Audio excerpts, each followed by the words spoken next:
मैंने आपको बताया था कि इसमें ग्रुपिंग करते हैं, दो अलग अलग ग्रुप्स बनाते हैं। पहले इसके लिए हम एक गतिविधि करते हैं, है ना बच्चों। तो तैयार हैं आप? तो बच्चों आप यहाँ पर एक TLM देख पा रहे हैं, है ना। तो इसके अंदर आप क्या देख रहे हैं कि मैंने यहाँ पर 3 आयत लिए हुए हैं। ये जो 3 आयत हैं इनको मैंने छोटे छोटे वर्गों में बांटा हुआ है ना। तो मैंने इसे लंबाई में 1 2 3 4 भागों में बांटा है और चौड़ाई में मैंने इसे 2 भागों में बांटा है। तो एक जो आयत है उसमें कितने वर्ग हुए, कितने हुए? 4 गुणा 2 यानी कि 8 वर्ग हुए, है ना। 4 गुणा 2। ऐसे ही दूसरा वर्ग भी मैंने, दूसरा आयत भी ऐसे ही लिया है, तीसरा आयत भी ऐसे ही लिया है। और इसमें जो मिलाकर हमारे वर्ग हुए 4 गुणा 2, क्योंकि ये 3 है, 1 2 3। तो 4 गुणा 2 की गुणा आपने किससे की है? 3 से की है। मतलब 4 और 2 की गुणा पहले करेंगे आप, 8 3 24, तो आपके 24 कुल मिला के वर्ग हो गए हैं।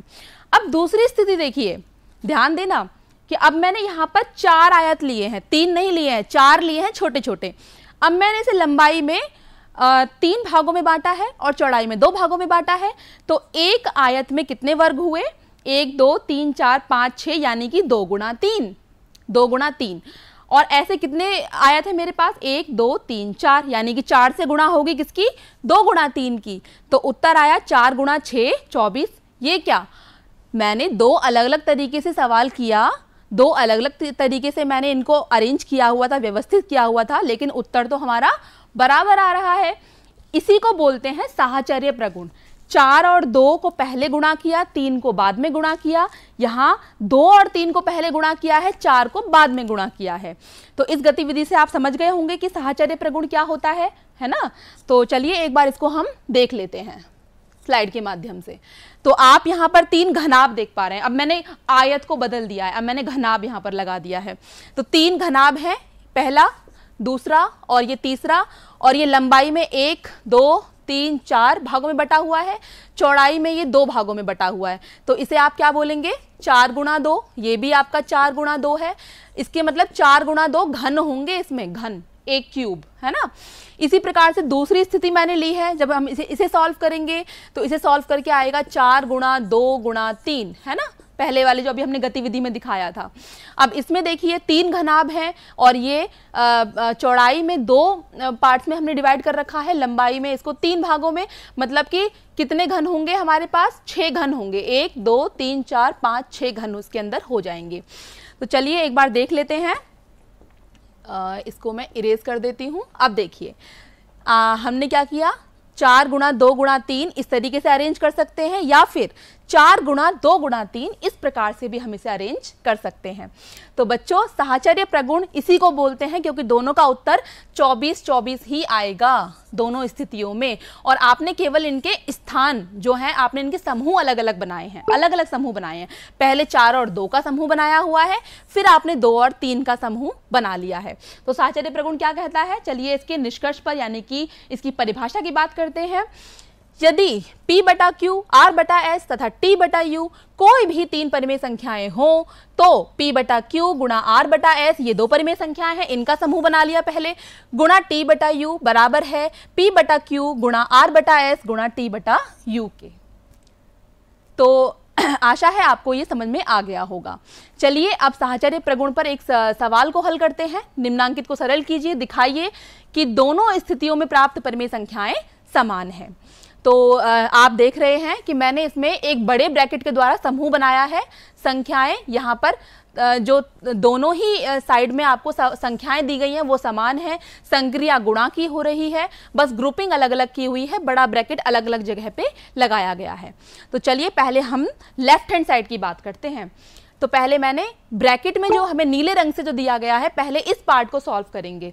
तो गुणा करना तो सीख ही रखा है हम लोगों ने अभी कि अंश की अंश में गुणा करेंगे, चिन्ह की भी गुणा करेंगे, हर की हर में गुणा करेंगे।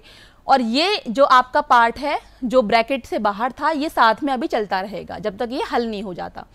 तो इसे हमने पहले 3 और 9 को हमने एक पहाड़े में काट दिया, 3 एकम और 3 तिया, यहाँ 7 और 1 बचा, यहाँ 3 और 2 बचा, गुणा -4 बटा -5। तो हमें हल करके प्राप्त हुआ, और इस माइनस से ये माइनस हमने काट दिया, तो प्राप्त हुआ 7/6 गुणा -4/-5। अब इसे दोबारा हल करेंगे। पहले चिन्हों की गुणा, माइनस बाहर आ गया, चिन्हों की गुणा, यहाँ कोई चिन्ह नहीं है, प्लस मानेंगे, प्लस माइनस माइनस, 6 और 5 की गुणा, इस माइनस से हम इस माइनस को फिर से हटा देंगे। 7 गुणा 4, 6 गुणा 5, 4 और 6 दोनों 2 के पहाड़े में कट जाएंगे, तो हम इसे 2 दूनी 4, 2 तिया 6 करके काट दिया, 7 2 और 7 गुणा 2 अंश में बचा, 3 गुणा 5 हमारा हर में बचा, तो हमें प्राप्त हुआ 14/15। तो ये हमारा बायां पक्ष हल हुआ है, यानी कि लेफ्ट हैंड साइड। चलिए अब हम इसके दाएं पक्ष की बात करते हैं, यानी कि राइट हैंड साइड। तो इसमें आप देख रहे हैं ब्रैकेट अलग जगह पे लगा हुआ है। हल वैसे ही करना है, चिन्हों की गुणा की और अंश को अंश में और हर को हर में गुणा करके लिख दिया है। इसके बाद आपने 2 के पहाड़े में इन्हें यहाँ पर काट दिया है। 3 गुणा 2, 1 गुणा 5 अंश और हर में प्राप्त हुआ। फिर आपने इसे हल किया। हल के बाद आपने अंश को अंश में, हर को हर में फिर से गुणा किया और आपने 6 और 9 को यहाँ पर 3 के पहाड़े में 3 दूनी 6, 3 तिया 9 करके काटा और आपको आंसर प्राप्त हुआ 14/15। इसका अर्थ ये हुआ कि साहचर्य प्रगुण जो है ये हमारा सत्यापित है। तो बच्चों, अब गुणा के इस प्रगुण के अंतर्गत हम परिमेय संख्याओं को बिना किसी कोष्ठक के भी हल कर सकते हैं। चलिए एक सवाल को यहाँ पर हल करते हैं। तो पहले मैं क्या करूंगी कि मैं इनके सारे अंशों को, पहले चिन्हों को गुणा कर लेते हैं, माइनस माइनस प्लस, पहले माइनस माइनस प्लस और फिर यहाँ पर प्लस है, plus plus plus, plus minus minus. अब इनके सभी अंशों को एक साथ लिख लीजिए ऐसे। इसी प्रकार से आप यहाँ पर देख रहे हैं 2 ही माइनस है हर में, तो ये माइनस माइनस प्लस बन जाएगा, 5 गुणा 9 गुणा 4। अब आप यहाँ पर देख रहे हैं 5 और 10 एक दूसरे के पहाड़े में कट सकते हैं, 3 और 9 कट सकते हैं, 3 के पहाड़े में 21 कट सकता है और 6 और 4 2 के पहाड़े में कट सकते हैं, है ना। तो आपको क्या उत्तर प्राप्त होगा, यहां आपको प्राप्त होगा 2 सत्ते 14, 14 तिया 42 और नीचे क्या प्राप्त हुआ हमें, देखिए 1 और 2 यानी कि 2 और फिर हम 2 से इसे काट सकते हैं, हमें उत्तर प्राप्त हुआ है 21, है ना। तो इस प्रकार से हम इसे हल करेंगे। बच्चों, परिमेय संख्याओं पर आपने अब तक ये 3 प्रगुण तो पहले